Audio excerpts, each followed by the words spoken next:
One of the interesting things that jumped out at me was your focus on the operations and tactics and your keen interest and I would say determination to be involved in making sure that a lot of that gets done, something that you called a sacred obligation. Can you talk about that sacred obligation? I completely believe as CIOs we do have that sacred obligation to manage operations effectively because our organizations depend on this. I know there's a tendency to always want to be strategic, to leave the operations behind, and that is important.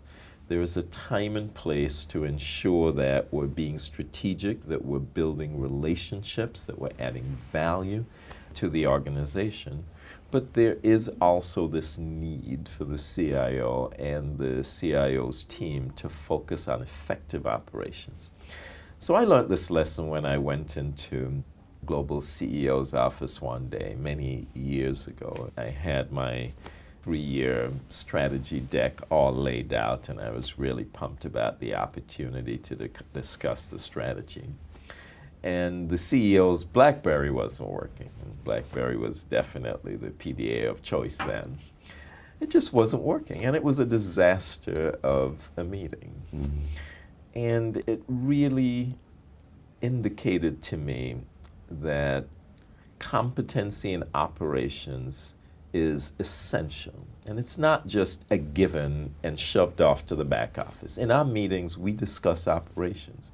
We look at availability of systems. We talk about our plan for, how we're going to make it better, how we're going to create additional uptime, how we're going to improve performance. We talk about all of those things, and we talk about them openly because we think it is part of our job. Yes, strategy is part of our job. Yes, relationships. Yes, innovations are part of our job.